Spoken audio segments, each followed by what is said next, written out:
It started with a sound that didn't belong on that quiet suburban street. The deep rumble of Harley engines, cutting through the afternoon air, like thunder rolling across a calm sky.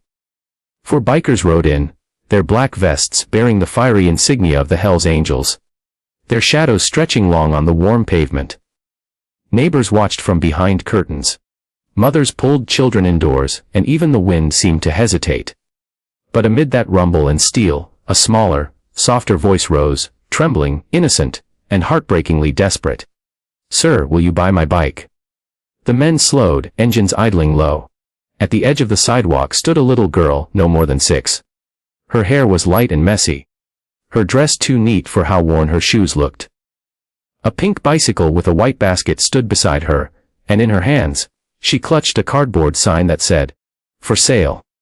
The smallest biker, or maybe the kindest, stopped his engine and climbed off. The others followed, heavy boots thawing on the pavement. He knelt before the child, the chrome of his bike glinting behind her like a mirror to a cruel world. Her name was Mirror, and her eyes held something that shouldn't exist in a child's face.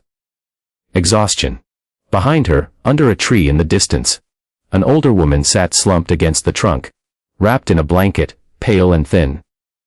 The biker's throat tightened as Mira spoke again, clutching her sign a little tighter. "Please, sir, Mommy hasn't eaten in 2 days. If you believe in kindness, in second chances, in standing up when the world turns away, please take a moment to like, comment, share, and subscribe to Limitless Truth." Stories like this one remind us that compassion can still change everything.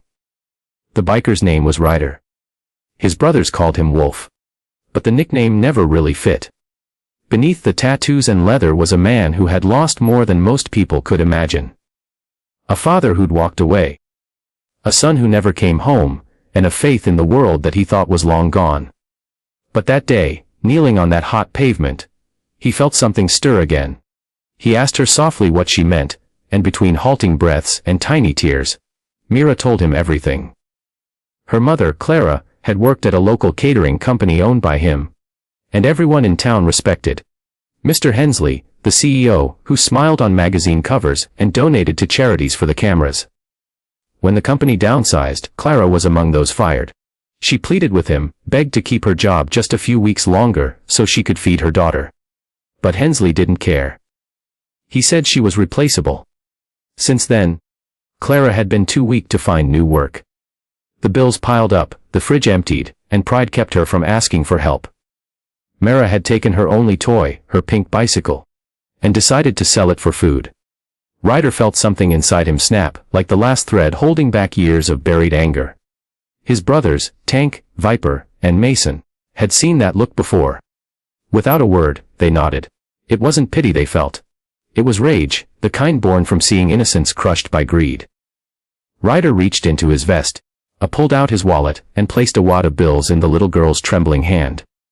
"Keep the bike, kiddo," he murmured, his voice low, rough with emotion. But this wasn't the end. Not for him. He couldn't just ride away, knowing some powerful men had stripped everything from a woman and her child. He told Mira to stay with her mother, promised he'd come back soon, and then the engines roared to life again. The Hells Angels weren't saints, but they had their own kind of justice. They didn't use guns or violence that day. What they used was truth. They tracked Hensley's office, a tall glass building that gleamed in the sunlight, a monument to arrogance. The 4 men walked in like thunder after lightning, boots echoing against marble floors. The receptionist froze. Ryder's eyes found Hensley's through the glass wall of his office. The kind of men with a gold watch, a fake smile, and hands that had never worked an honest day in years. "What is this?" Hensley scoffed as they entered. But Ryder didn't shout. He placed the for sale sign on the CEO's pristine desk, the same cardboard Mirror had held. "That," he said quietly, "is what your greed cost."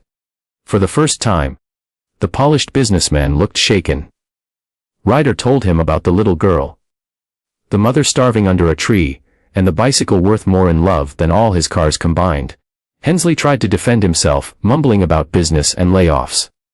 But his excuses died when he saw the fury in those men's eyes. Not criminal rage, but moral fire. They didn't hurt him. They didn't have to. Instead, Ryder leaned close and said, "You don't get to buy forgiveness, but you do get a chance to do what's right."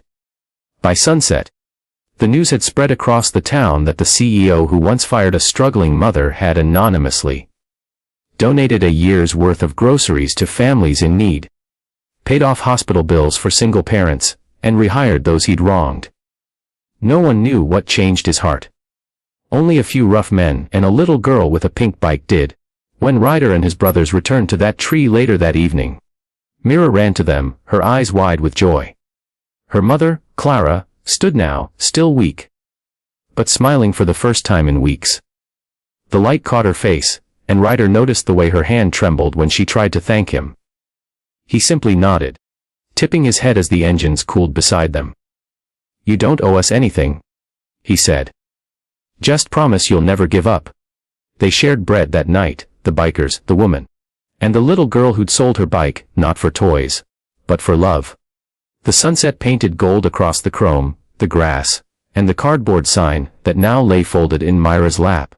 For a moment, the world didn't seem so broken anymore. If this story has touched your heart, if it reminded you that compassion can come from the most unexpected places, please take a second to like, share, comment, and subscribe to Limitless Truth. Every click helps stories of real kindness reach those who need hope the most. And before we end, tell us in the comments below, what would you have done if you were in Ryder's place? Because sometimes all it takes is one act of courage to make the whole world believe in kindness again.